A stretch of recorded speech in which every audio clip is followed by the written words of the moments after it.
Di antara tanda-tanda Lailatul Qadar itu, di malam Lailatul Qadar tidak akan ada bulan, yang ada hanya bintang. Bahkan bintang-bintang yang di hari-hari biasa dalam setahun itu tidak kelihatan saking jauhnya, maka dia akan mendekat ke bumi sehingga ada ziyadatun nur, ada tambahan cahaya, dan itu diketahui bagi orang-orang yang di tengah lautan atau di tengah gurun pasir. Ini satu. Yang kedua, di malam itu tidak ada meteor satupun yang jatuh ke bumi. Karena fungsi meteor itu apa? Syuhuban lisyayatin, untuk melempar setan. Setannya saja tidak bergerak, macam mana ada meteor? Malam itu tidak akan Anda dapati meteor satupun yang jatuh satu dunia ini. Karena malam itu malam salam keselamatan. Kemudian juga yang ketiga, kata Nabi SAW, Lailatus Samha, malamnya tenang-tenang sekali. Ya, tidak terlalu panas, tidak terlalu dingin, bagi yang sehat. Kemudian juga, apakah harus seperti itu? Maksudnya cuacanya sepoi-sepoi, angin tidak terlalu kencang, senang? Enggak, terkadang Lailatul Qadar pun bisa terjadi dengan hujan deras. Itu pun tanda Lailatul Qadar. Kenapa? Karena Rasul pernah malamnya Lailatul Qadar, kemudian besoknya Rasul sujud, rupanya Rasul merasakan di dahinya at-tinu wal mah.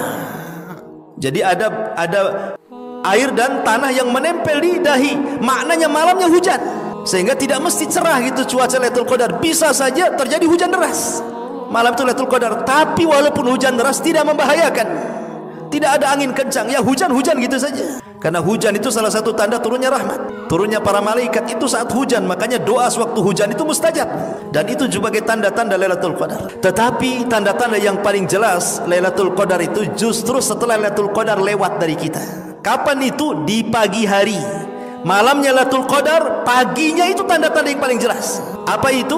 Anna syamsa la syia'a fi, matahari cahayanya tidak terlalu menyorot, maknanya sedikit redup sehingga kita bisa melihatnya. Imam Ibnul Qayyim memberikan alasan kenapa matahari di malam Lailatul Qadar itu kok cahayanya berbeda dengan setiap hari terbitnya. Ada 3 alasan kata beliau. Yang pertama, karena malam Lailatul Qadar itu penuh dengan malaikat, sehingga di pagi hari malaikat itu mereka naik ke langit, dan malaikat itu tercipta dari nur cahaya, dan cahayanya inilah yang menghalangi cahaya matahari, sehingga cahaya matahari ke bumi terhalang dengan cahaya malaikat, makanya agak redup. Yang kedua, di dalam hadis Nabi SAW, kenapa kita dilarang solat saat terbit dan terbenam? Karena di situ ada 2 tanduk syaitan, dan malam Lailatul Qadar tidak ada setan, sehingga setan tercipta dari api. Kemudian matahari juga punya panas seperti api, sehingga ketika api bertemu dengan cahaya matahari, makanya kemudian silau sekali. Tapi ketika setan tidak ada, berarti matahari terbit sebagaimana awal penciptaannya, makanya agak redup dan bisa dilihat. Ini satu pendapat juga. Tapi juga ada yang mengatakan tidak. Kenapa matahari dibuat redup seperti itu? Ya karena Allah ingin menguji orang-orang yang mujtahid saat mencari Lailatul Qadar. Sengaja Allah buat tanda-tanda yang jelas itu setelah lewatnya, bukan di awalnya gitu loh. Kalau di awalnya, oh senanglah semua orang tahu Lailatul Qadar kan. Ketika tanda itu di akhirnya, maka orang akan menyesal, kenapa semalam saya tidak qiyamul lail, kenapa saya tidak baca Quran, kenapa saya tidak berdoa, dan begitu seterusnya.